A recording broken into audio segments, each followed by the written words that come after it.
task A and task B. So Rindani will take over a little bit later for task B, but I'm going to kickstart you guys with task A up until around about 7:30. So for those that have never seen me, I'm Kumu Matambo, and I'm one of the professional team members at EPC. And I also take care of auditing at ITC level and CTA level at Endunamo. Without wasting much time, I like an interactive class, so you guys will have to talk to me. It's a workshop. This is not just a simple lecture where I tell you things and then you just go back home. We need to have a conversation for you guys to learn more. So those that know me know that I like to talk to you guys a lot, so I'll be picking on people. Don't get offended when I pick on you. But before we start, I just want to have a sense of how many of you looked at the reflection video that we released last week in relation to task A. Just by show of hands, show me who looked at it, who went through the video, who went through the deck. Just raise your hand. Don't lower your hands until I say you can lower the hands.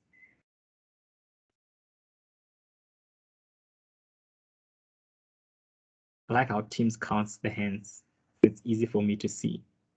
So keep your hands up, guys. I just want to see how many of you went through.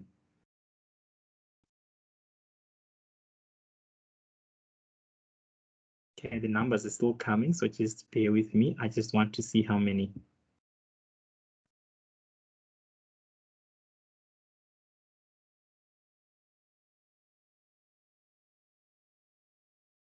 Okay, they keep coming. So I've got 61 people on the call. And as it stands, only 27 looked at the reflection video. Why is that, guys? Less than 50% looked at the reflection video. You can lower your hands, guys. Less than 50% looked at the reflection video. Why is that?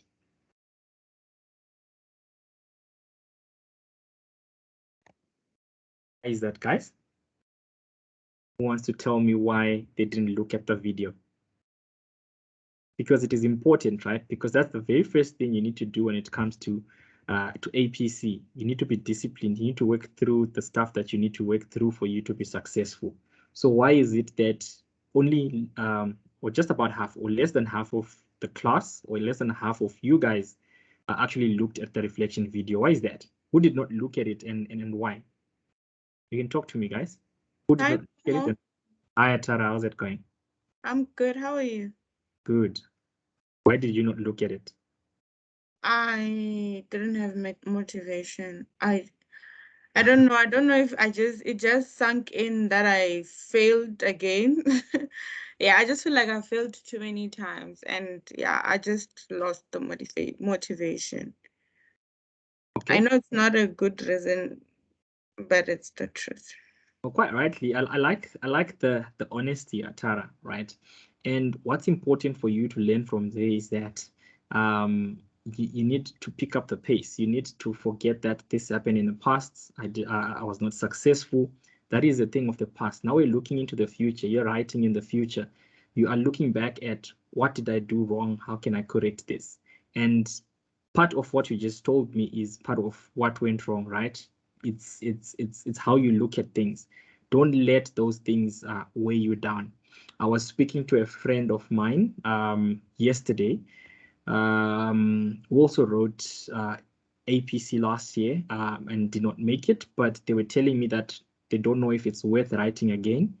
And I said to them, there is a favorite quote that I like from my favorite person, Thomas A. Edison. Do you guys know Thomas Edison? Who knows Thomas Edison? Thomas Edison is the reason why you've got a light bulb. He tried a million times to invent the light bulb, and the very last moment, at the thousandth time, that's when he was successful. My favorite quote from him, Atara, is many of life's failures are people who did not realize how close they were to success when they gave up, right? You're almost there, so don't give up. Keep pushing. It's almost there, right? Don't let this be a situation where you look back and you say, I should have written in March, you know? So yeah. Don't let the past weigh you down. Possible, you can do it, right? All right. Thank you so much. Come on. Okay, cool. Jabulile, is that a hand up for giving me a reason why you did not attempt it or look at the video? Or it's a legacy hand?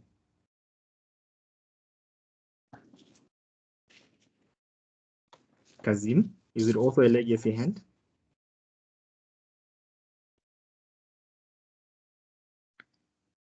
All right.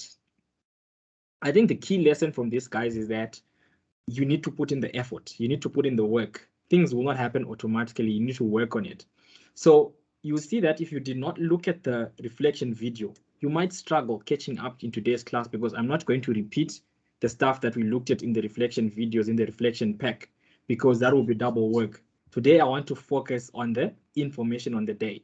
Now, in the reflection video, we dealt with your pre-list information. What were the triggers? What were the things you need to go and study? Because if you come to class today and you haven't looked at that, it also means that you haven't gone to study the particular sections in the Companies Act I talked about, the ISA 570, the Auditing Profession Act, all those things that you need to look at for you to be able to understand today's class, because we only have 1.5 hours to deal with this, right? So I'll try by all means to accommodate you guys, just to refer a little bit from to the reflection videos, but I'm not going to dwell a lot and spend a lot of time there. Today we want to focus on the information on the day and what is it that you needed to do in order to pass this task. Okay, so we were given document A, right? Task A was in relation to document A. This was the, when you're given the information on the day, you're given the task list, you've got this task. The task was asking you to respond to Ryan Vanikek's email by amending his notes and drafting the requested memo, right? Respond to Ryan Vanikek's email by amending his notes and drafting the requested memo. Now, at this point, right, please tell me that for those that attempted it, you actually have your response with you, right? If not, that's fine. We will talk about whether this was triggered. Was this triggered, or do you know enough yet, or you needed to go back to what is in the information on the day to see what the task is? Because you are being asked to request to respond to Ryan and amend his notes, right? So here you don't have enough. So that means the task is sitting where? Where's the task sitting? Guys, where's the task sitting? Information on the day. In document A, right? Good. So you keep that at the back of your mind. But when we go back to information of the day, I'm going to show you now. I want us to think about, was it triggered? That's going to be a key question. And now, when you look at the reflection videos and the reflection material that we released to you, would you say that you were sufficiently prepared for this task? Looking back to what happened in the exam, were you sufficiently prepared for this task? What were your thoughts there, ladies and gents?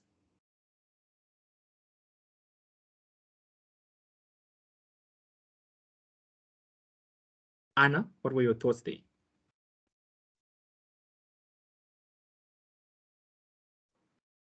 Hi, Kumo. Oh. Looking at it, obviously, I was not sufficiently prepared. I guess hence the rating that I got. It was not surprising in looking at what you did last week, and I really was not sufficiently prepared. Thank you. Okay, thanks for that input, Anna, right? Who feels that they were sufficiently prepared for this task? Did you see the triggers? Okay, what Zanai says, I thought I was, but from the revision, I wasn't prepared at all. What is it that you were missing, Wadzanai?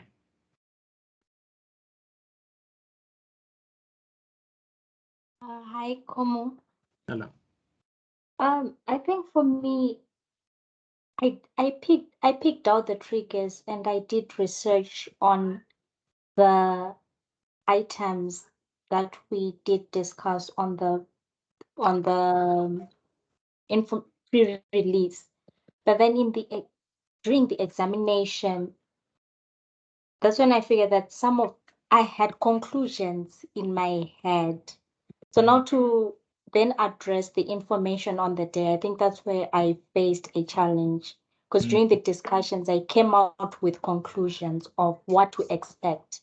But I didn't then think of what if it doesn't come out like that? Then what do I do? So yeah, from there, then I panicked and yeah, everything just went left. So the key thing was your ability to adapt to changes introduced on the day, right? Because you go in there with your conclusion, it really doesn't help. You might be given some changes on the day, and it's a totally different thing altogether. So I like that you realize that you need to be able to adapt to the changes that are introduced on the day, right? That's a key learning. I like that, Wadzenai. Beatrice says, I'm not too sure of the level of detail to put. Okay. What do you mean by that, Beatrice?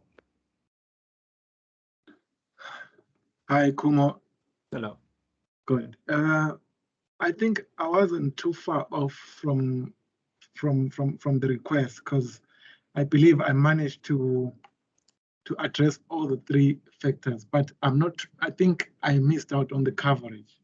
So I don't know, like, how detailed should I put it? Because if they say, for instance, when they talk about the RI, I managed to say what it is and what I thought it might not affect the company or it will affect the company, but I'm not too sure whether I'm supposed to address it as if I'm talking to someone who doesn't have the level of the technical issues. I like the issue you're bringing up, because it shows me that you need to understand the part that we say, know your audience, right? Know your audience. The person you're going to be telling is very important, right? So if that person is not a registered auditor who knows about the APA, how are you going to explain it to him? So that is, or her. That's very important, right? I like that. That's a key learning as well. So I'll ask you question number 5 later on when we're done with it, I think at the end. So let's continue. Let's pick it up. I just want us to go back. I'm going to fly past some of the slides. I put the pre-released information in these slides again, so that if we need to respond to these, we will come back and just have a look at what is in there. But we're not going to use them a lot, i.e. the pre-released information that we have already discussed in the reflection videos, right? But what is key from this slide is that I want you to take note of the issue that we're talking about. In this case, we were talking about the Midrand School, which was established in 2014. If you look at the background in the pre-released information, right? So here they talk about it's normal for 5 to 6 years to be in that position. But now, if you count from 2014 up until 2022, right? That's now 8 years. That's a flag for you, right? For something you need to think about. They tell you about the Midrand School having an amount of 10 million owing to the holding company, to Archegos, right? Then we're told about a net liability position that the Midrand School has, right? So these are key things that you need to think about going into the information on the day. Now, we're told that it is slightly worse than the prior year. You're keeping that, so it's deteriorating. The net liability is deteriorating, right? And then we're also told about they haven't made the ground that they need to make in terms of the growth rate. These are all going concern indicators, right? I'm just going to tell you more about them as we go to the triggers. Then in the same email, in the pre-released information, we were told about the intercompany loan, right? And you're seeing intercompany loans, you're thinking about, okay, so what does it mean? What is it? What are the requirements? What would we need to comply with? Okay, and we talked about that in the pre-released guidance. Then we were told about the school's council, the members of the council that are giving us being management a tough time. There's a CA who's sitting there and already this person that is writing to you saying, I think because she's a CA and she intends to have an opinion about everything and acts like she has the answers to all questions asked, already you're starting to think about Ryan's ethical behavior, right? You're just putting that into context. Is it okay for him to say that? Or does the CA actually have a valid point?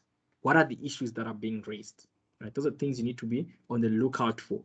Then we were told about insolvency and financially distressed in terms of the Companies Act. This means that you needed to go deep and think about the Companies Act. Which sections deal with solvency? You need to think about your liquidity and solvency in section 4. You needed to think about section 129 when it comes to the company's resolution in terms of business rescue. What would be the issues? What does financial distress mean? Because this would form part of your response if it is asked on the day, right? So this was also very, very important. And just highlighting other key issues in the pre-released information for the benefit of those that did not look at the guidance video, not the guidance video, the reflection video. We were told that ARC Egos is willing to support Midrand School, right? So what does that mean? If they say we're supporting, are they supporting financially? What are the things? And you were given 3 things to think about. 1, a letter of support. So if you've never seen that word, you needed to research what actually is a letter of support. After that, you needed to think about the guarantee. Okay, so what does it mean if we're given a guarantee? What benefit does it give? What effect is it? How does this help us? Right, that was another thing. Then the other term that could be new to some, not new to others, subordination agreement. What is it and what does it mean? What does it help? What does it assist with? And what are the contents thereof, right? So those are the things you need to think about. And then with that item that I've highlighted in gray, that talks about we need to be prepared to respond to any questions the council may have, as we are still accountable to them at the company level. Now that is important because already we are building or anticipating what can be asked about this, right? You might be asked to respond to questions from council members. You don't know what those questions are, so you need to do a bit more research. So that was also very important. Then in the reflection video, I also pointed you guys to a few triggers that were in there that I've just discussed, which area is being examined or could be examined, what is the issue, and then I gave you references to the Companies Act. Now, this is where you would struggle if you didn't go back and read. If you didn't go and think about what IS-24 is and what it involves, ISA 550 and what it involves, Section 2 of the Companies Act, the related person definition, Section 45, what would you need to consider in terms of financial assistance to a related party, in this case to a subsidiary, right? And then Section 29 also, what should be in the financial statements, okay? And then we talked about anticipated tasks, assess the legality of the intercompany loans, the audit plan regarding related parties, etc., and associated audit risks. Then I also talked about ISA 570, and ISA 570 is key to this because the key issue is going concern, right? And all those anticipated tasks, being asked to evaluate the appropriateness of the going concern, drafting responses to the risk of material misstatement, discussing the necessary disclosures regarding the going concern for the Midrand School. That was something that you could have thought about as well. Then a set of triggers, the net liability position, ladies and gents, the letter of support, the subordination agreement, the guarantee, and being asked whether this fixes the insolvency issue. So you need to go back and say, what is insolvency? What are the types of insolvency? If I think about insolvency, what sections of the Companies Act? If you don't mind, guys, can I please ask you to turn off your videos?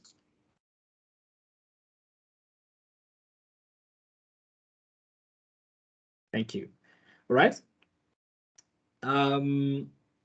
What are the sections of the Companies Act that deal with solvency, right? Because it might not necessarily say insolvency, but it will talk about solvency. So for example, if you start from the definition in section 4 of liquidity and solvency, the things that you need to take into account in order to determine whether you are solvent or you are liquid, right? Section 76, standards of directors' conduct, is something that is also very important, right? Because that talks about the fiduciary duties of the directors, right? Acting in good faith, in the best interest of the entity, acting with due diligence, skill, and the level expected of a director, etc. So those things are the fiduciary duties. And you see how this links to your reportable irregularity definition when you want to discuss the third aspect that deals with, does it represent a material breach of the fiduciary duty? Because those would be the things that you would be considering. You need to think about a reportable irregularity and what is the definition? What is the letter of support? So if you struggled with a reportable irregularity, where would you find this? Where would you find information about a reportable irregularity, ladies and gents? Where would you find information about that?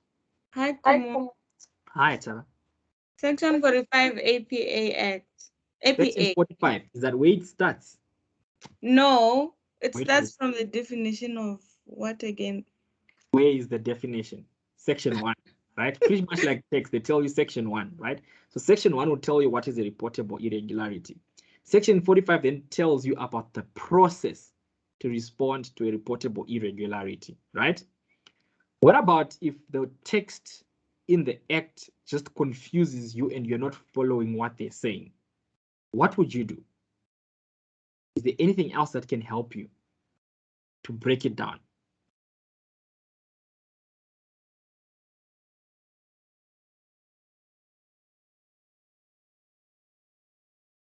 Is there anything else that can help you to break it down? Right. So by show of hands, who's got their SICA handbooks here? Their standard, their auditing standards.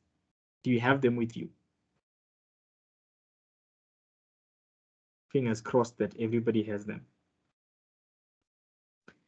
All right. So for those that have the handbooks, right? If you go to volume 2B, the one that has got the CPC, EBA pronouncements, SICA pronouncements, there is what we call a reportable irregularity guide. And at the top, the pages are written IRREG, IREG. Now, if you find that document in that handbook and you open Appendix 1 and Appendix 2, Appendix 1 is a diagrammatic representation of how you apply the definition of a reportable irregularity. Appendix 2 is a diagrammatic representation of how you respond to a reportable irregularity. So this is just a tip that I'm giving you in case you need to use it in the future, right? You can look at it in your own time. But I want to get into the into more detail about today's task. So we're done with the triggers. We've reflected back to, for those that missed the reflection videos, right? But going into the day, you were given information in the day. You were given document A, right? So this is what we're given in document A. Do I have any questions on the pre-released information before I get into this document? Any questions on the pre-released information before I get into this document? Kumo, can I please ask a question? Yes, Gracious, go for it. Yeah, so when you were analyzing the information, there's that line in paragraph 2 towards the end, the last line, where it's saying that therefore there's some ground that needs to be made up in terms of the usual growth curve, but it's doable. And you mentioned something about ratio analysis. So I was then asking myself, what were you referring to? Yes, I hear you saying ratio analysis, but is it for the mid-range school now? And that statement, does it somehow give us a direction? I don't know. You mentioned something about it. Can you please just explain? All right, cool. Let's just go back to that statement. Is it this slide?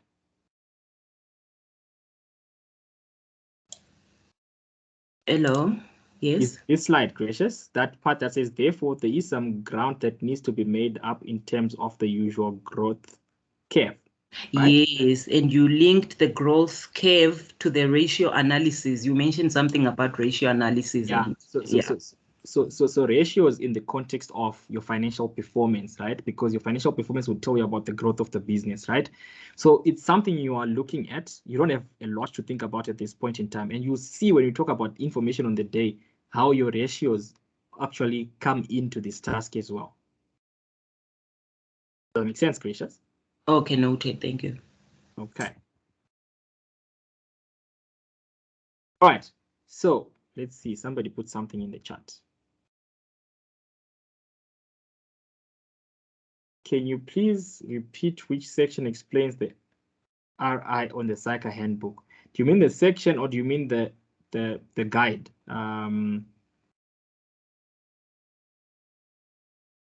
The guide.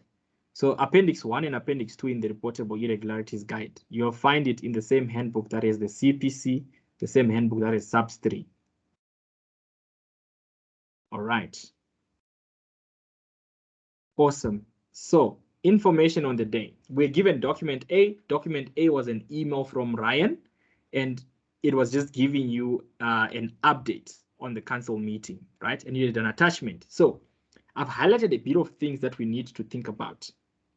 So we were told about some quick feedback from the mid-round school council meeting. If you think about the pre-released information, we were told that he's going to attend the council meeting. So now he has done that. And this is a reminder, mid-round school. You're not thinking about Arc Eagles, right? The mid-round school council meeting, right?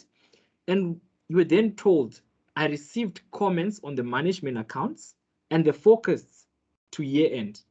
Right, so he's got comments now, right? But he hasn't told us what the issues are, right?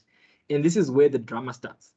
Although the school's net liability position has only slightly deteriorated, so he's confirming that the net liability has deteriorated.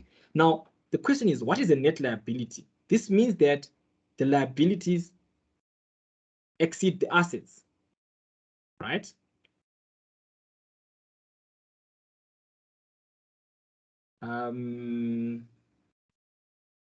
Somebody is asking, when does this recording go up? Struggling with load shedding. Admin will be able to assist with that one. All right. So, and then we're told that from the previous year, right? So previous year it was 3.7 million net liability, right? So it means liabilities exceeded assets by 3.7 million. This year, it's now 4.3 million. Liabilities exceed assets by 4.3 million, right? So, like he expected, like Ryan expected, he says council members expressed concerns about the net liability position. So already this is building you. There are concerns about the net liability position. Then we're told, I told them the loan is subordinated in any case. Now, from those three things that we were told, the guarantee, the letter of support, the subordination agreement, they have pulled the subordination agreement. So it's subordinated. The question then becomes, what does it mean when something is subordinated, right? Which means it doesn't really affect the balance sheet. Do you agree with Ryan here? Now, let me stop here and hear from you guys. What is a subordination agreement? What does it do? Who knows what it is? Atara, you've got your hand up. Talk to me. Hi, Kumo. The subordination, the what is it called again? Subordination agreement. The subordination agreement, from my understanding, means that the parent puts the loan that is given to the subordinate or to the what subsidiary, as a, like, it's like they allow the loan to not be paid, or to not be paid for some period, or to be subordinated, to be paid last, kind of situation. So they are comfortable with the subordinate not paying the loan.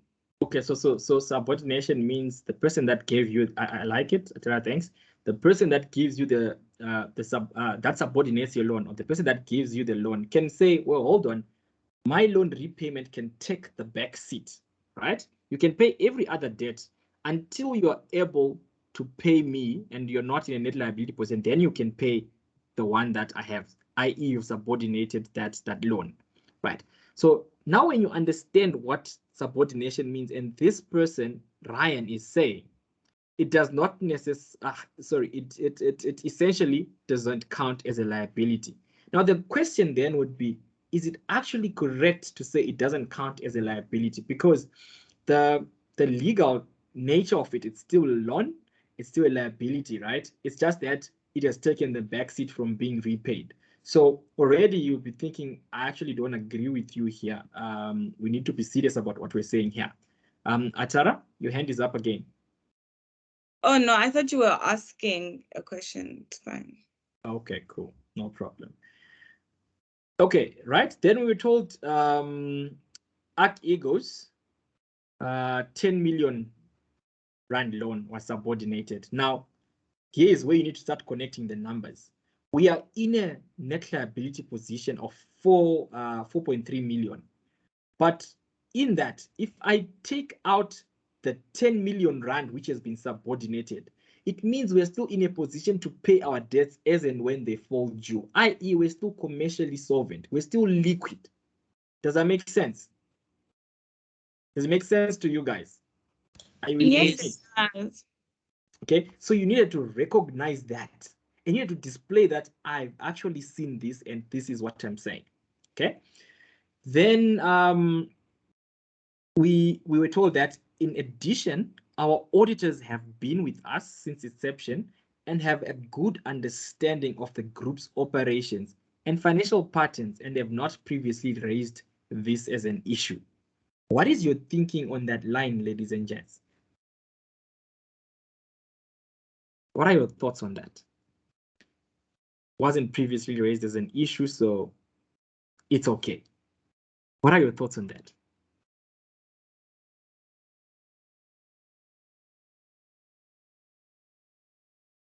Yes, Helena.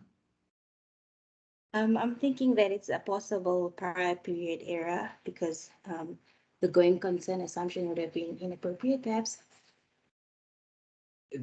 Well, that's assuming that the going concern assumption is inappropriate, right? But the information that we have so far, it doesn't point to that, right? So we need to be very careful when it comes to prior period errors, right? But I see where you're going. But what else can you think of?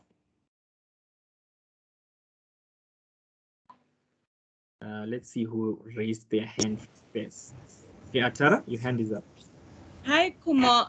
For me, it meant that I just went straight to the fact that the auditor, I think it's the partner, Sandy Stable, has been there since 2014, which means she's been there for 7 years. So I was questioning the independence of the auditors in them sort of sweeping under the carpet this issue or not raising a finding about it. Okay, so you are thinking about the independence of the auditor and the objectivity. So you're thinking about the threats, the objectivity. You're just putting it at the back of your mind, right? It's not big yet because you're also told about the golfing games that they have. So with the auditors being objective throughout here, it's just something that you keep at the back of your mind, right? Your ethical considerations. Helena, your hand is up, and then B12.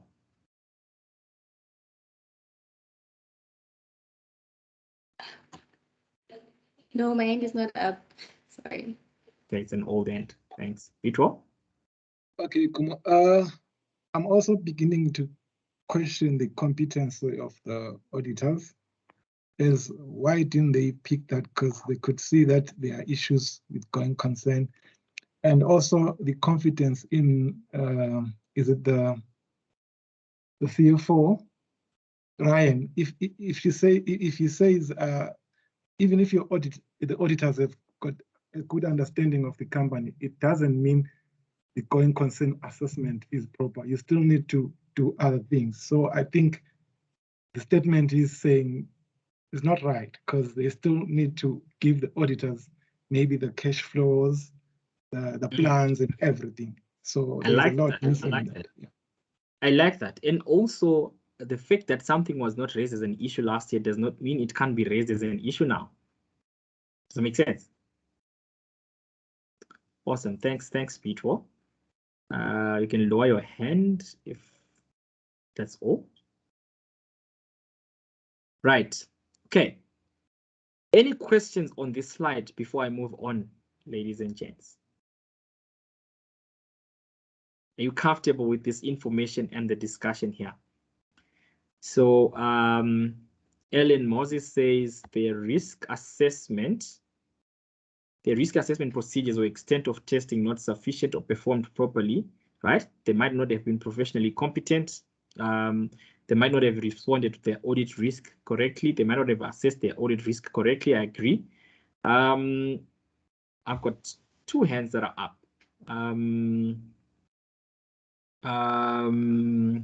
Nkukuko, you go first. I think you raised your hand first time. Thank you, Kumo. Mm-hmm. My question is relating to if it is an issue that the CFO is mentioning that he updates the audit partner on their monthly golfing games. So 2 things. Having an auditor being updated of what's going on in the company every month, I think there's an issue because you are almost involving them in the day-to-day running of the business.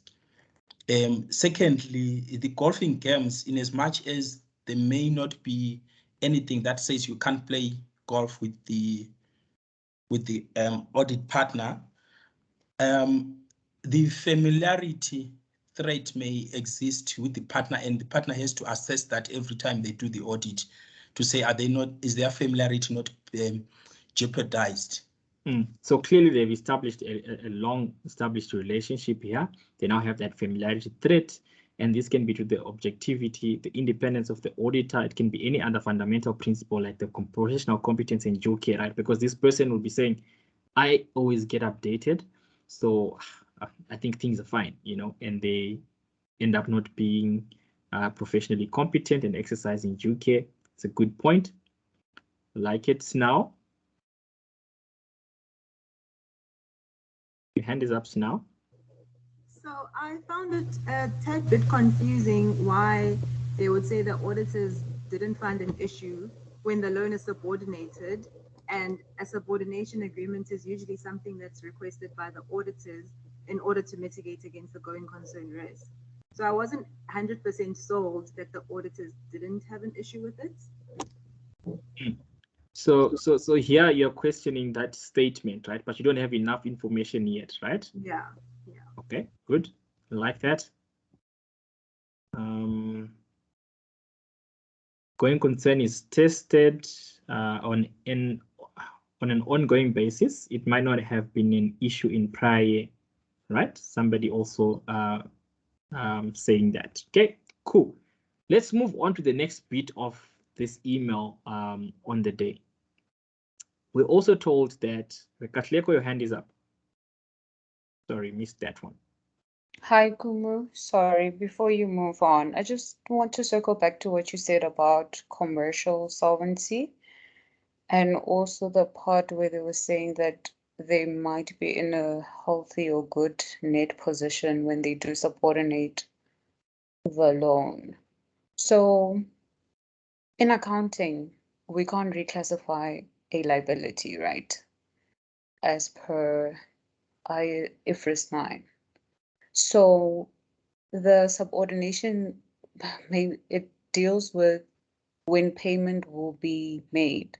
So ideally, it will still maintain or retain the nature of a liability, right, and not necessarily be equity. And so that is a very important point you're raising, Katleko, and this was something that you needed to say, right? You need to talk about this to say, well, this one was an accounting indicator that you're talking about. If you subordinate an agreement, right, it doesn't change, sorry, a loan, it doesn't change the legal nature, and I think I mentioned it a little bit earlier. Yes. It doesn't change the legal nature of it, doesn't change the accounting treatment of it. Yeah. It's still a loan, right? Yes. The only difference is that when you're assessing your ability to continue in the 12 months, your ability to pay debts as and when they fall due, right? Yeah. You're considering that, because if you're sitting at 4.3 million net liability position, let's say you don't have the subordination agreement, it means you are not able to pay your debts as and when they fall due. Do you agree? Correct. Are we with me? So therefore, you are not liquid. You're commercially insolvent. Yeah. Right? But if your biggest creditor, you're owing 10 million, comes and says, wait, hold on. you are in a net liability position. I'm going to take the back seat. Don't pay me anything until you are able to pay me, i.e. until you have enough assets to pay me, right? Yeah. I don't Yes. mind. So that means if you go 4.3 million minus the 10 million, you are now in a net asset position of what? How many millions? How much? Do you get it? You added back, But but a leeway of 6 million now. Does that make sense? So you're now able to pay all your debts without worrying about the 10 million. So you are solvent. You don't owe anyone until you're able to pay them. Does that make sense? it makes sense, Kumu. Maybe I'm not understanding the adding part, because as much as, yes, it's not payable now, from a cash outflow perspective, you wouldn't be paying that creditor, right? Mm-hmm. But that debt will still exist. I still have it in my balance sheet. Now, And here's the difference. Here's the issue. That debt exists. I agree with you 100%. yeah, The issue is, or the benefit is that if it's subordinated, it means you don't have to pay it. So you're able to trade without worrying about that debt. Because the person said in writing, don't pay me until you're able to pay me. But now in my balance sheet during that time, when I'm not paying, where would I put it? It sits as a liability. Exactly. So when I do my net liability calc, I would still consider it as a liability. Yes, but here's where you're missing the point, Katlego, right? Okay. It's a liability, yes, 100%, right? Yeah.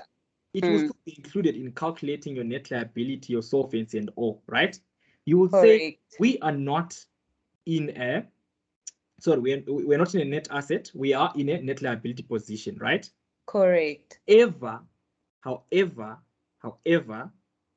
I am still able to pay debts. Therefore, I'm not trading recklessly, right? I'm not trading whilst insolvent because I am able to pay all the other debts because somebody said, don't pay me now. Does that make sense? You Got only it. You're able to pay me. Yes. Yes, you do your calculations with your net liability. That doesn't take away the legal nature of the liability. But it means that you are able to settle all your other debts now because this person said, don't pay me. That's the key thing. That's the key issue. Does it make sense to you? Okay, no, I think we were understanding each other. I just thought maybe you were saying that the 10 will then improve it doesn't disappear. It just means that it has taken the back seat. I don't have to pay it now. I don't worry about paying somebody now. So I am able to operate in the next 12 months by settling the debts that I have to pay. This one I have forgotten about it now because if I'm owing 4.3 more than the assets and this 10 million gets taken away, it means I've got a leeway to be able to pay the other debts. Does that make sense? That makes sense, and I agree with that. Okay, awesome. Atara, your hand is up. Yeah, I just wanted to confirm further that for me, it means that the 10 million is not due now. So then ultimately the company is able to pay all the other loans that are due now and when they are due, which meets the definition of us being able to pay loans when they become due. Good. And I like what that's good, Atara. And I like what Helena is saying. You need to disclose the information on subordination, right? Because it's key information to deal with going concern. I like it, but we'll talk more about it in the next few slides. That's a good discussion. Thanks, thanks, Katlego, for bringing us back there.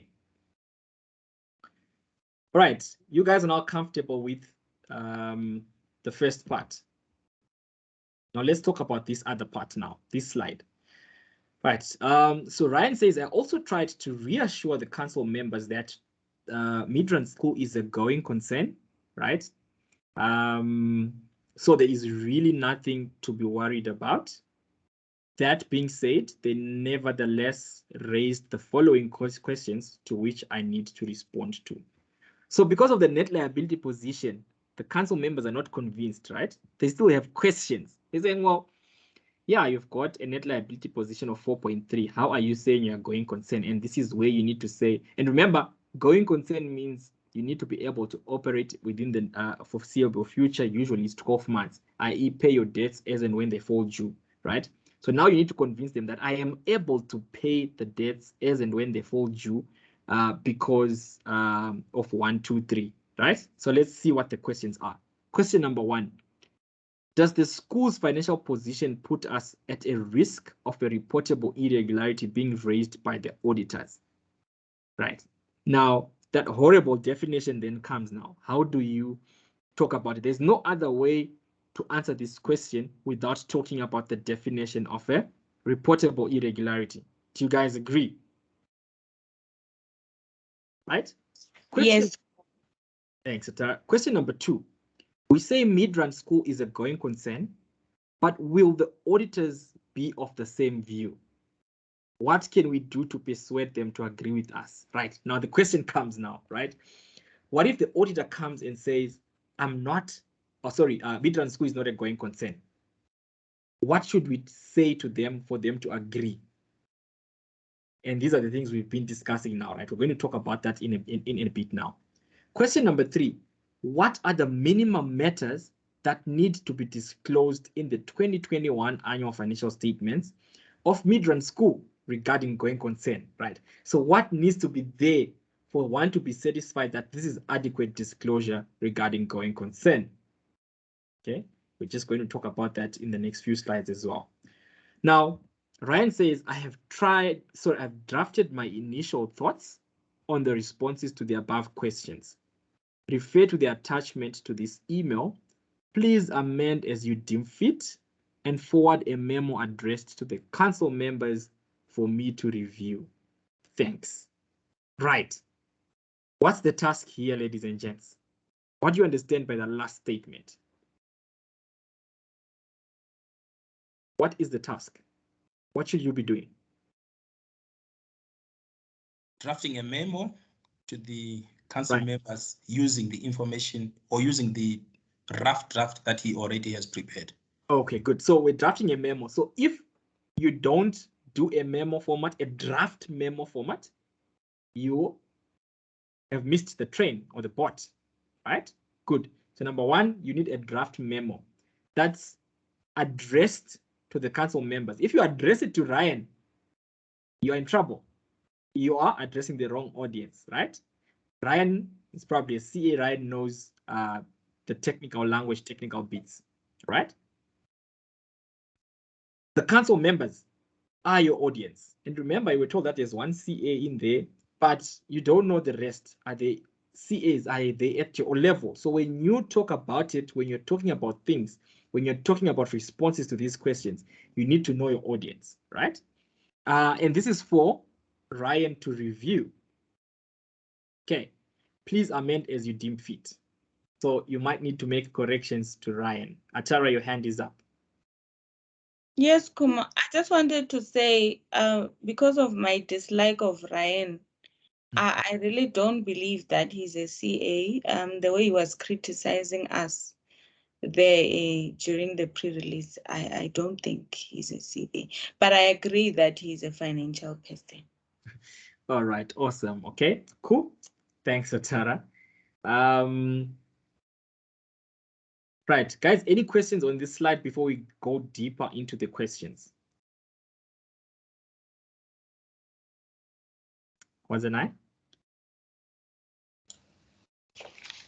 I wanted to ask in my response, when I'm responding to the draft memo, so we had these 3 questions, right? And then we're going to make adjustment based on what we see fit that was left out, or things that we should include that would help respond to these questions better. Were there any other questions apart from this that needed to be addressed? All right, so we've been given these 3 questions, right? So definitely you need to respond to these questions, and you're given them these 3 questions and these draft responses, right? So those are the things you needed to discuss, right? Anything else is really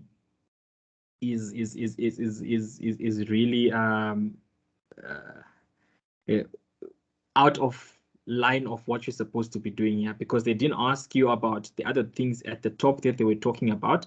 They asked you 3 specific questions, and the detail you now have, right? You've got the background to it. You now know your audience.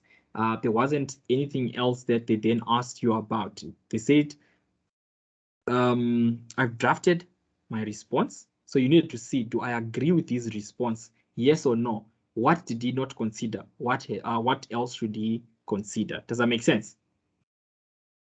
So in terms of coverage, those 3 questions would have been coverage, and then everything else then just falls into depth in terms of how you're going to respond. Yes, because your coverage, you're asked, if you don't address these 3 questions, you haven't answered the task. Does that make sense? Yes. Okay. Because, yeah, he clearly says, I've drafted my initial thoughts on the responses to the above questions. Right? Refer to the attachment. Please amend as you deem fit. If you just do question 1, you haven't covered anything. Does that make sense? Yeah. Okay. Beautiful.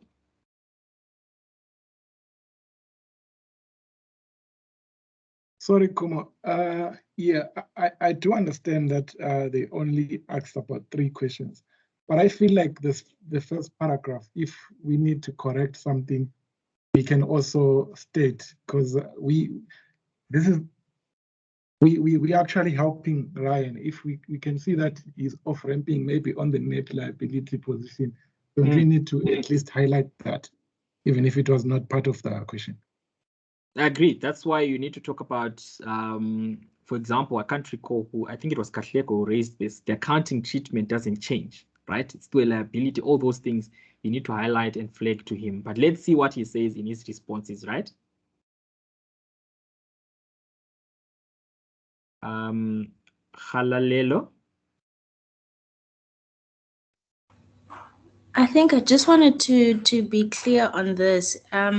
When answering, or rather the audience to the Midrand Council members, would it have been appropriate to not necessarily include Ryan's response, but just respond to the questions, like based on what you think is going to be sufficient to the council members? Because my idea is that, yes, he's going to review it, but it should be, for a competent person, it should be ready for him to just review and send it off. So I just wanted to know, like, would it have been relevant for us to still correct him in the memo, or give him a ready memo to send through to the council members? So he asked you to change as you deem fit. So you're changing things around as you're doing it in the memo, right? So and then you also tell him about the things, because remember, when you reply to this and you attach your memo, you're going to tell him things that you do not necessarily agree with. Does that make sense? Yeah, so would it have been better to maybe put that in the mail and then have the memo like correct, basically? Yeah, so you can include notes for him, just like how you would review somebody's work, right? To include notes. You can even include them in there. So you can say in the body of the email, you can tell him that I've included certain comments that you can think about, or for your consideration, you can delete them if you don't need them, right? Then you make the notes for him in that, so that they don't get lost. Yeah. Does that make sense? Yes, perfect. Thank you. Okay, you're welcome. Kenneth? Confirm one thing here. It's not clear for me. When I'm writing a memo, and remember, it's an email. It was an email from Ryan, and I was supposed to write an email to Ryan.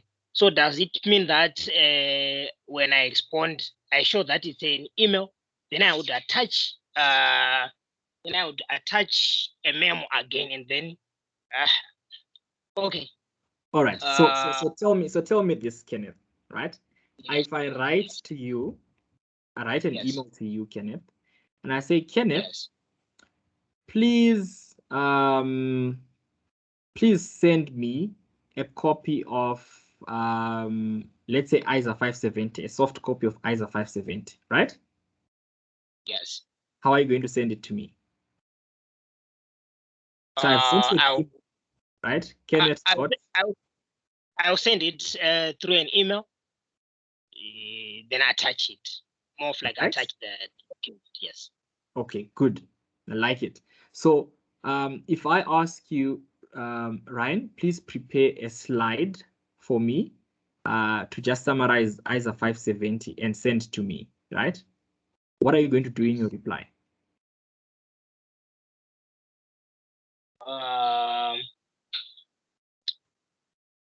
I beg your pardon. So I'm sending you an email to you. This is from me to you. And I say, Ryan, please send me a slide, right? That summarizes ISA 570. What are you going to do? How are you going to respond? I'll send it like as a slide as you mentioned. Yep. But how do you get it to me? I'll send through an email. Okay. So what would you do? Would you put the slide in the body of the email or would you put an attachment? Attachment. Right? But it's the same thing here. Ryan is asking you to look at the memo, right? So in responding to him, because he sent you an email, you respond to him in an email, right? Then you attach the memos. So you need to show that your memo is an attachment. Does that make sense? Yes. So you would have email to Kenneth from Kumu, date, subject, whatever that subject is, council meeting update, what, right? Then you say, Ryan, attached is my input on your memo, whatever you want to tell Ryan, okay? Then you show that your memo is actually an attachment and it's in the format of the memo. Does that make sense, Kenneth? Yeah, I get it. Okay, cool. Okay, thank you. Awesome. Shanti? Hi, Kumu. I just want to find out something. So with ethical concerns, they're said to be pervasive in like your IOD and your pre-release. So like in this instance, there are issues that we picked up about independence and familiarity threats and so forth. So is that something that you would touch on in your email response? Like just to show that you do see those issues like with the auditors and their relationship with Sandy, what's his name? Sandy Stable. All right. So here's where you need to be wise about it, because you don't have 2 days to write your answer. Does that make sense? You are told here you want to respond to the questions provided by the council members, right? Asked by the council members. The council members are not the ones that talked about the auditor's independence. Does that make sense? There are 3 specific questions, and that's what you need to talk to them about. But if Ryan had said, tell me about any concerns that you may have, or tell me about anything I should know regarding the information I've provided to you, then you've got those issues that you need to flag for him, right? Does that make sense? Because Yes. you can't go to the council members and start telling them about Sandy. They didn't ask you about Sandy. Are you with me? Yes. No, I was just thinking about, okay, is this maybe where our coverage was lacking? But now I understand what you're saying. We were specifically asked for the 3 questions, so I think the focus should definitely be there. But if in those questions somebody raised the issue there that you're talking about, then you need to think about it and talk about it, right? Yeah, definitely. Thank you. Okay, cool. Progress? Okay, thanks.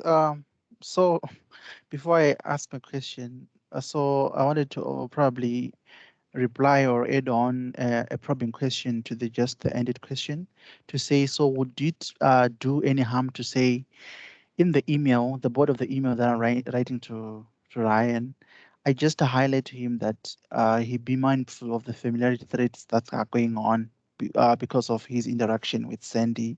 Then I refer him to the attachment where I'm addressing these 3 expectations. Will it do any harm? It wouldn't do any harm. It's actually good, right? It's an excellent email to read. I like it, you know. It's something that is good to remind this person that is doing something that can cause issues, right? But okay, remember, it's not the key issue. You shouldn't spend 20 minutes on it. You should be focusing on the other one. So you're just mentioning it in passing. All right, that's in fine. a very professional way. Okay, then my question is, I'm okay with the structure of the response, but I want clarity on the fact that we are our starting point is a memo that this guy has already prepared.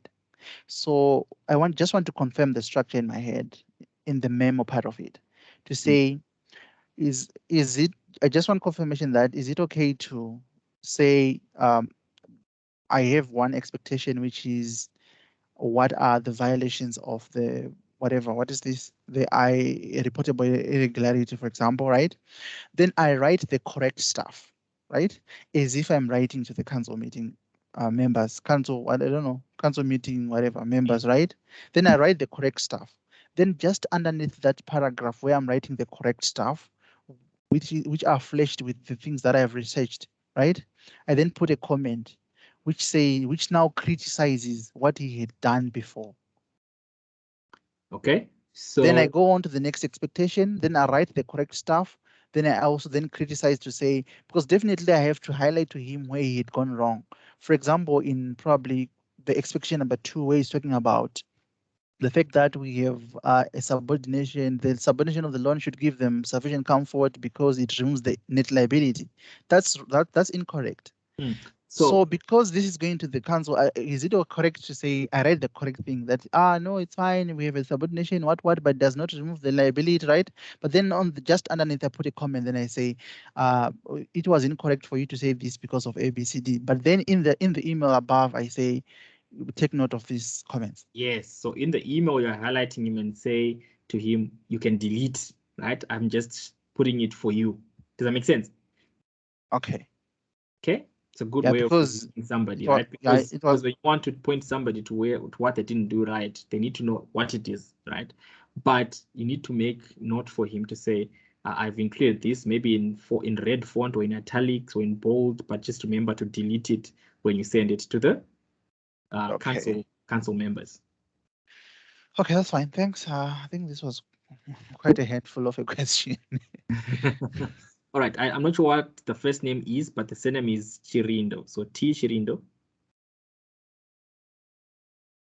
Your hand is up. Can you guys hear me? Yes, loud and clear. I think my my issue was resolved already, but I just wanted to know that I don't know if I'll be considered that I went too far, because when I was doing the research of the subordination agreement, I found that they normally fall in the category of hybrid instruments, you know. So, so that said, because I felt like this guy, Ryan, was more into trying to cover up this net liability position, but at the same time, I wasn't told how the loan was subordinated. So normally when it's subordinated and the auditor signed that subordination agreement, they need to waive that hybrid instrument. Because now when it's a hybrid instrument, there are issues that interest will be treated as, interest expense will be treated as dividend. So because I was not told, I don't know how the loan was subordinated. So there might be agreements, just the management subordinate without the auditor involved. So wouldn't it be necessary just in the board of the email to mention that, because I'm not sure how it is subordinated, how the whole subordination thing happened in the past, but I just wanted to bring this to your attention that we must be careful. There might be tax consequences where we end up not able to deduct the interest on the loan. All right. So it's a good point you're raising, but I just want to bring you back a little bit before you go too far, like you said, right? So here, what was very important was for you to say what needs to be in that subordination agreement as part of your responses to the questions, right? For example, what would we need to do to persuade them to agree with us? Then you need to talk about the details that the subordination agreement needs to have, right? So we'll talk about that in a bit. But yeah, here it wasn't necessary to then go too deep into it because it was simple. What are the issues? They gave you 3 questions. Okay. Okay. Right. Progress. I don't know. Your hand is still up. Or is it an old hand? Sorry, I forgot to lower it when I was done. Thanks. Cool. Awesome. Hi, Kumo. Hello. Somebody speaking, but I can't see who it is. It's Gracious. So if I hear you correct, Ne, what you're saying is that when we're given a task like here, it's clear that we have to do 3 things.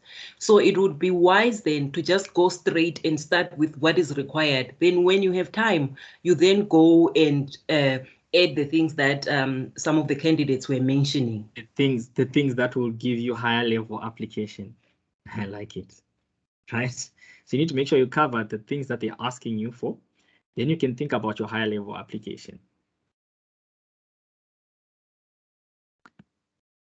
All right, guys, I need to move on, right? Because I'm against time now. Our time is against us, sorry. So I don't know if Chirindo is still your old hand. Gracious, has your question been answered? You can lower your hand if yes. All right. Chirindo, your hand is still up. All right, cool. Let me move on to the next slide.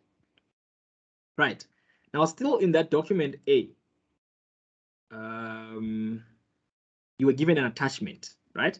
Draft notes for memo to members of school council. Question 1, does the school's financial position put us at a risk of a reportable irregularity being raised by the auditors? Okay, so this is where you needed to think about it and say, Ryan is saying, I do not think that it would, but now Ryan is not explaining to these guys, why does he think it wouldn't? That's when you need to break down the reportable irregularity definition. He says, I think I'm right, in brackets, right? So you need to say, do you agree with him or do you not agree with him? You need to conclude at the end, right? Please assist me with, by providing more detail in this section to ensure we're covered, we've covered the necessary bases, right? So now here you needed to talk about the reportable irregularity definition. You need to go back to say, well, reportable irregularity is where you've got an unlawful act or omission, right? Now you needed to talk about what is it that is unlawful, right? Committed by a person responsible for management. Here it was clear, yes, in this case, the directors are responsible for management, their policies on solvency, liquidity, ensuring that the company is not carrying on the business recklessly and trading under insolvent circumstances is the responsibility of the directors, right? i.e. management of the entity.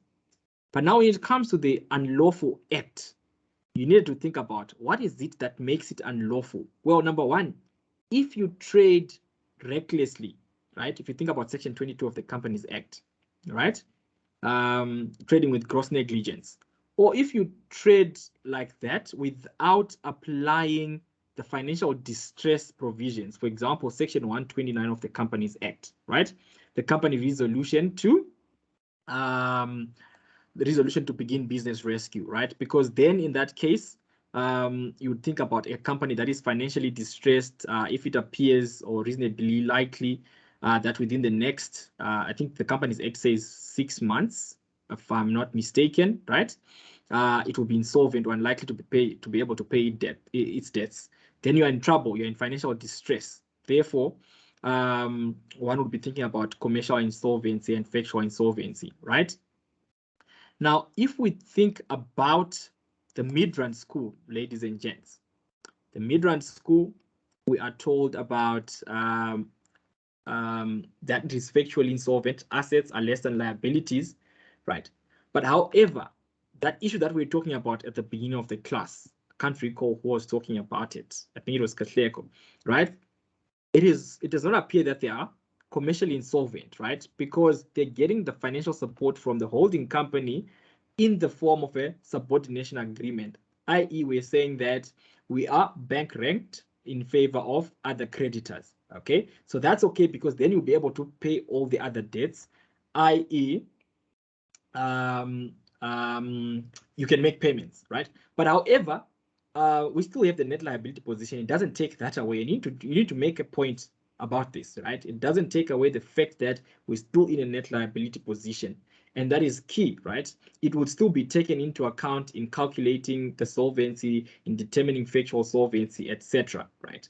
But we are able to pay debts as and when they fall due, i.e. we're commercially solvent, okay? So that is very, very important. Therefore, we wouldn't be not complying with the Companies Act here because we are not in financial distress and we're not carrying out the business recklessly, right? Therefore, the mere fact of a net liability does not, in this case, right, amount to an unlawful act or omission, right? Because there is a plan to deal with this. We're not being reckless, okay?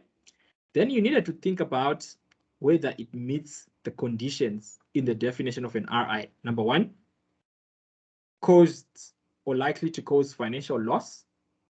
Is it fraudulent or amounts to theft? Is it a material breach of the fiduciary duty, right? So you actually want to think about, well, this is not, and it is not likely to cause a material financial loss. There is no fraud involved. And it appears that there is no breach of fiduciary duty because I can't say that directors have not acted in good faith. They have not acted in the best interest.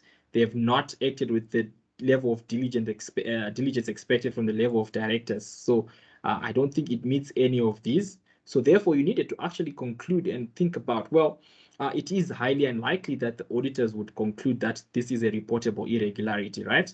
So there will be sufficient evidence to prove that the auditor or to the auditor that this should not be a reportable irregularity. They'll say it's a reportable, then we say this is why it's not, or whatever the case may be. Does that make sense, ladies and gents? Yes, Kumo. Okay, that's aspect number one. That's question number one. We've talked about the RI. So Helena says, how should I have best prepared for this during the pre-release information, right? You should have picked up that we could be asked about reportable irregularities because we've got issues around insolvency. So you should have known that I might have reportable irregularities issue because one might say we're trading recklessly. Okay, does that make sense, Helena? You with me, Helena?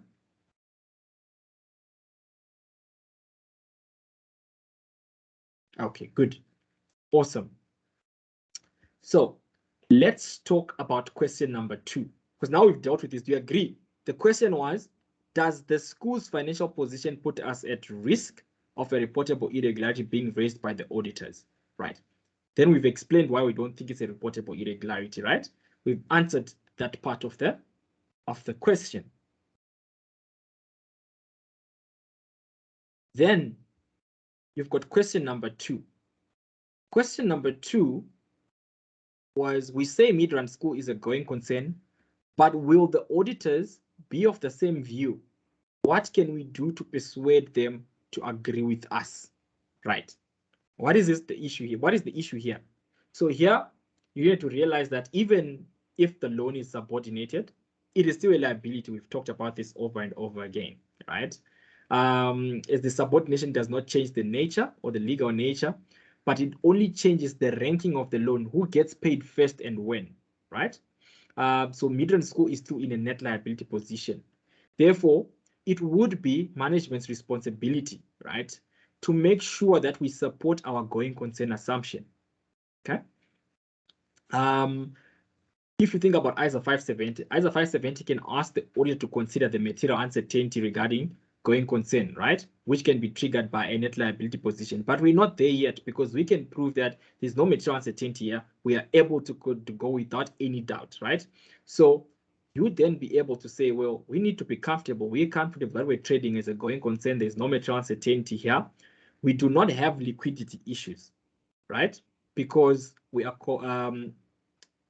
commercially solvent. We've got a subordination agreement. They've taken the back seat. We are able to pay our debts. So if we think about our relevant ratios, your current ratios, your quick ratios, your interest cover ratios, you would be able to show that you are actually solvent, liquid. You can cover debts, you can pay debts as and when they fall due.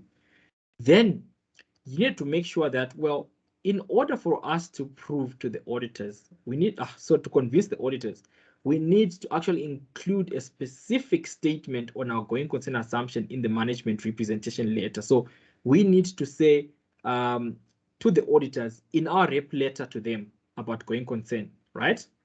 Then we need to give them our cash projections, our cash flow forecasts that we have completed, right? Then before they even come to us, our subordination agreement must be in place so that we can show them and say, we've got this subordination agreement with Arc Eagles, guys. It's okay. Don't stress us, right?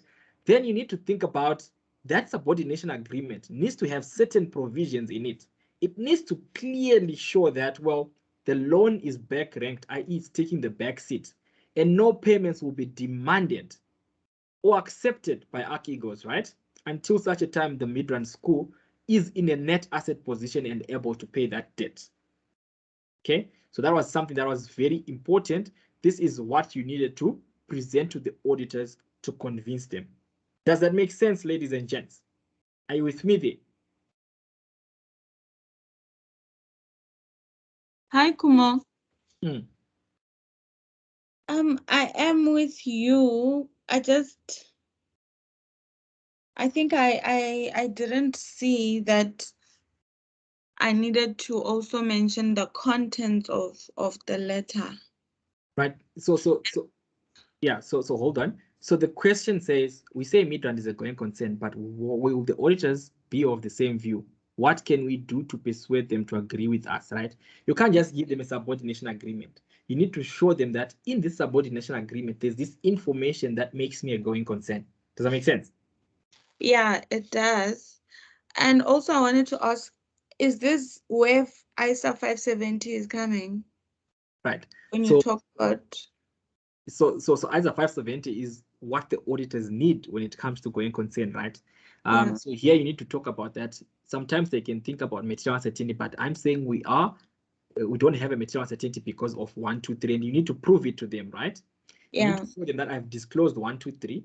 I've also given you my management representation in the rep letter to say we're going concern, and this is our specific conclusion.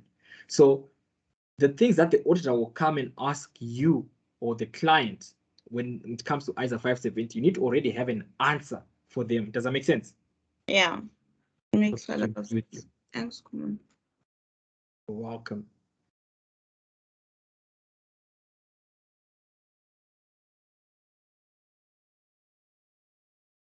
Okay, I see a couple of hands coming up. Dennis?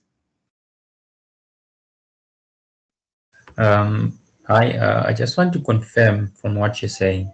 So basically, in the pre-release, you should have actually thought of what should be in the subordination agreement that kind of minimizes the going concern issue. Yes. So in the pre-release, you were triggered letter of support, a guarantee, a subordination agreement. You need to go and research and say, what are these things and what should be in there and how do they help? Does that make sense? Because now you're offloading it. I see. It makes sense. It does. Okay, cool. Dimakato? Good evening, everyone. My question is that, does the statement that says the last part of the response where it says because it removes the issue of the net liability position, is it still correct? Because for me, it feels like it's incorrect, that statement. Right. So that's somehow. make a note for him. Remember, we're saying that there are certain things that this guy is saying that doesn't make sense. And those things that you make a note for him to say, I don't agree with this, I've changed this to this. Because here, we're still in a net liability position. And we said this, right? Does that make sense? So it's something that you actually need to correct for him. So he said, amend as you deem fit. Do you see the link? Okay. Okay. Kuko. Thanks, Kumu. My question is regarding the cash flow forecast as one of the things that ordinarily auditors are expected to review for them to have comfort over and above the subordination agreement. So I'm just thinking whether it would be far-fetched to also mention that we will present to the auditors our forecast for the next 12 months over and above the subordination agreement. And second question on that is, if we do, and also maybe this is outside this particular scenario, but as general knowledge, when you talk of those cash flow forecasts for going concern purposes, they should be 12 for a period of at least 12 months. And my question is that 12 months from the date of the auditor's audit or from the year end? And what happens if the audit happens actually 12 months after the year So end? that is the key question in actual practice, right? People actually have an issue with that. But the first part of that, you need to have the cash flows, right? I think I mentioned that before you even asked the questions, right? You need to give them the cash flows. You need to prove that you're going concern, right? Then many people ask in practice, why should it be date of the report or date of the financial statements? And many people say date of the financial statements, but think about it. As an auditor, when you sign off your audit report and you don't have that, you see that these guys are not going to be operating now. So let's say, for example, this is a company and the year end is 31 December. Let's say 31 December 2020, right? 31 December 2020. Then you know that you've got 6 months to do the AFS, right? So let's say they've given you the AFS 30 June, right? But even though the year end is 2020 and you're now in 2021 in June, as an auditor, do you think you'd have done enough work if you just say, I'm going to audit these 6 months that are remaining and I'll be fine? Would that make sense to you? Would you be happy as the auditor? You've done enough work in the public interest. No. Right? So you need to make sure as an auditor, because you need to have sufficient appropriate audit evidence to support what you're saying as an auditor. So if you say you concur with management's assessment of going concern, then you need to see that, well, beyond they're going to be able to pay their debts anyway. Does that make sense? Because that's why you see many times the auditor has signed off the audit report, and then you see 3 months down the line, the entity is being liquidated or is in business rescue. Why is that? So those are the things you need to actually think about, right? One day it can make a very good task. Guys, can I ask you to mute yourselves? Yeah? Okay, awesome. Does that make sense, Guguko? Yes, thank you so much. Okay, cool. Just be mindful of that. Many people say date of financial statements, but as an auditor, you need to make your own assessment. You need to think about it. Is this sufficient for me to issue an opinion? And that's the question. All right. Bitwo? Okay, Kumo, I don't know whether I'll be fine if I can say when I'm planning my responses, I should be more concerned about, because this is going straight. It's a memo going straight to the council. So will I be fine if I support Ryan's narrative? Because I think the first part, the one which talks about RI, it kicked me out because I thought we are going to be affected. But if I had the narrative of supporting him, I think I was going to get a better answer, which is close to what we've just been saying. Because I don't see myself, if I'm sending a memo to the council condemning what Ryan has said instead of supporting him. So yeah, you're not trying to condemn or agree with Ryan, right? Ryan asked you to amend as necessary. So when you're drafting that memo, you need to draft what you're thinking about. Does that make sense? Where you don't agree with Ryan, you need to flag it for him.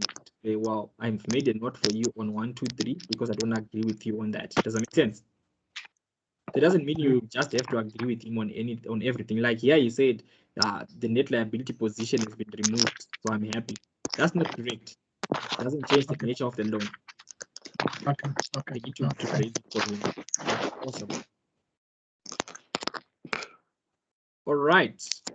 All right, guys. If you're not speaking, please just mute your mics. Let's hear. Who can I mute here? All right. Awesome. T. Chirindo. Yeah. So while we still on that question, will the auditors be on the same view? Will it be wrong if I had to mention that the auditors might be looking to see if Archegos, I don't know how you call it, they might need to look at that to see if they are able to subordinate this loan agreement. So what I'm just trying to say is management has to prove that they are in a position to be able to subordinate the loan. And so given the situation we had with Archegos getting loans from the department, and also there was a loan from the shareholder, something like that. So I think, if I remember correctly, I think I wrote something against this point, because I could see that this company was experiencing the cash flow wise was not so good. So would it be reasonable to say the auditors might be looking on the subordinate, the Archegos who is subordinating their loan, to see if they are able to subordinate this loan in Midrand? Right. But I know it's the same group company, but do they have the capacity to do that? Right. So having that question in mind doesn't mean you shouldn't talk about the subordination agreement being something that is good to use, right? Because it can be used. What you can then do is to say, well, they've given financial assistance to a related party here. Have they complied with Section 45? Because Section 45 of the Companies Act would need them to do their liquidity and solvency assessments and all those things before they can give you that loan or that financial assistance. Does that make sense?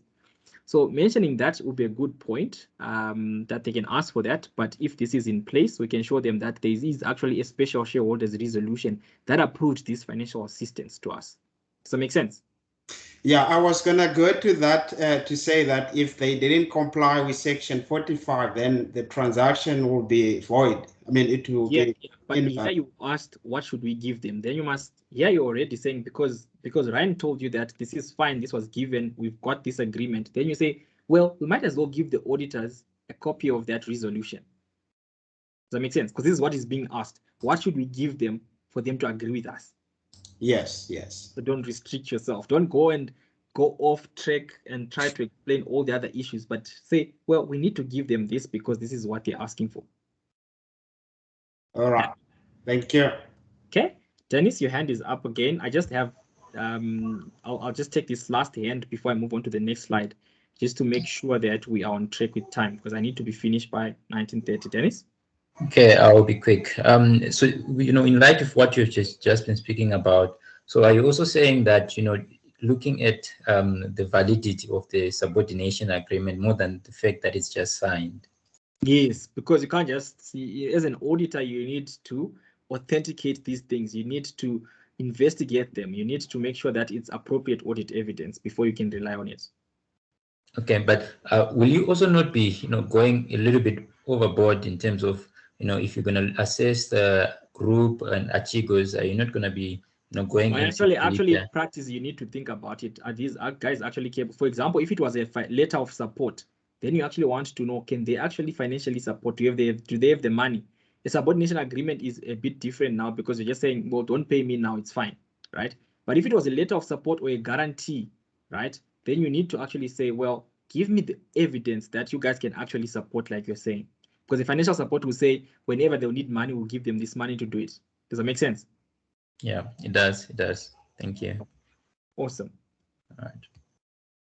All right, guys, let's look at the last one. Question 3, what are the minimum matters that need to be disclosed in the 2023 AFS of Midrand School regarding going concern? Now, this one is a simple thing, right? Because you need to have a not on going concern assumption, right? Telling them about the appropriateness. Telling them that, yes, we do have the net liability position, but this loan of 10 million has been subordinated by Archegos, and you need to give them that we've done our forecast, we've done our liquidity tests, we are commercially solvent, we can pay debts as and when they fall due. And then you can also highlight the fact that if we give this disclosure, auditors should be satisfied without them having to modify the audit opinion or including a material uncertainty related to going concern paragraph, because now we've given them evidence that we are a going concern and there's no material uncertainty, right? So you actually need to think about those possible effects on the audit report, etc. But that's pretty much it. This one is a straightforward one, right? The amount of information you need to disclose. If there was a material uncertainty, then you need to think about the requirements to disclose in terms of ISA 570 paragraph 19, which talks about the plans, the actions, the events, management's responses, actually mentioning that there is a material uncertainty related to going concern and the entity might not be able to settle its debts as and when they fall due and realize its assets. But here we don't have the material uncertainty, so that's not really necessary. Okay, and that's pretty much it, right? If we just take a moment to look back and say, these things that we've seen, did we anticipate this kind of task given the triggers that we looked at? Did we anticipate this? If we go back to the triggers that we did in the reflection videos, we talked about disclosure of going concern, we talked about appropriateness, we talked about reportable irregularities, etc., right? If you had done your research that way, you could have anticipated this, right? But you don't have to go in with a solution, because you might struggle to adapt to changes introduced on the day, right? You just need to know the information. Okay. The next thing, I think we were talking about these things as we were going through the things that you missed in the pre-release and how you link it to the information on the day. So we've covered that. We've covered the Companies Act provisions. This is a question that you need to ask yourself. Do I understand the Companies Act provisions and why the APA, the ISA requirements, ISA 570 in this case? Right. Now, are there any new learnings for you guys that you learned today? Okay, Dennis, your hand is up. Is it an old hand or a new hand? Sorry, it's an old hand. Okay, Timakatso, your hand is up. Okay, Kuma, I wanted to check, ne? If I had concluded that the mid-range score it's not the Fs, they are not supposed to be prepared as a going concern, looking at all the flags that were there from the pre-release and also looking at the information on the day, because one of the things that I've looked at was that the loan from the parent, it didn't have any payment terms. So it being subordinated, clearly it also didn't make any difference in terms of saying how are they going to settle their debts. So now I'm looking at the future cash flow that they were supposed to do. Since this 10 million, it didn't have any repayment terms, I don't think it would have been featured in their future cash flow. So now the problem is, how do I say their future cash flows will have them not including the 10 million, it will have some positive impact. Can I help you there? So, so the key is to correctly conclude when it comes to going concern, right? Because if you say they are not a going concern, yet you've been given this information that points out, what you need to say is, like what you're saying, there are no repayment terms. So tell me, what is it that should be in the subordination agreement? Well, they should clearly say, we are taking the backseat until you are able to pay, until you are in a net asset position. Does that make sense? So this is something that we're actually supposed to say. They need to have the following in the subordination agreement. You've done well to see that there are no terms and everything. So what is it that you expect to see in the subordination agreement? Does that make sense? Okay. Awesome. Atara, quick one before I let you guys go on a break. Rendani wants to talk to you guys at 1945. All right. What I learned was that, like with this task, I was able to identify the definitions and not like I was able to research the new terms like your subordination agreement, support and whatnot. And also, I also researched the net liability. I knew the definition, but what I didn't do was I didn't link it back to the scenario and understand what, for example, the net liability amount meant.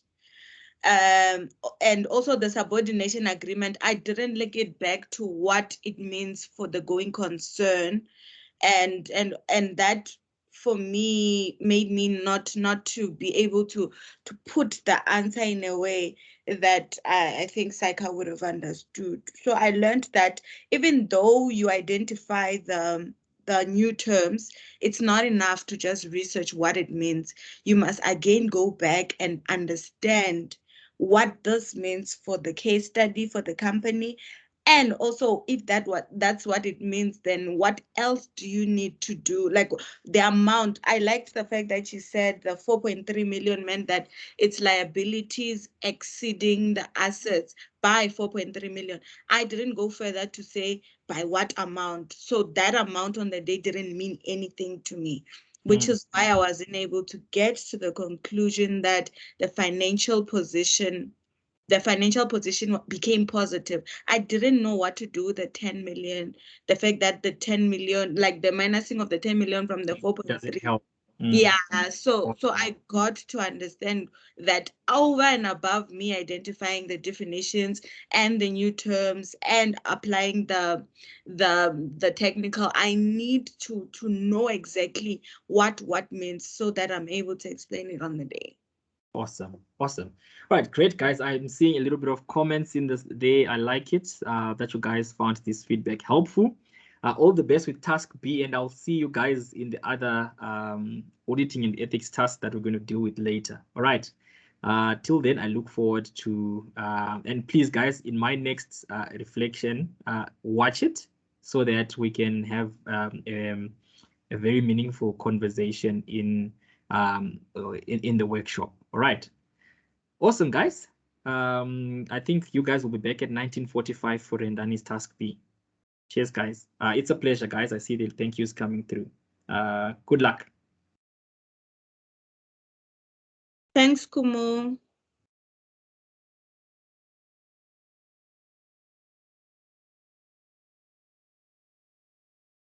It's a pleasure. Just remember 1945, you're back, guys.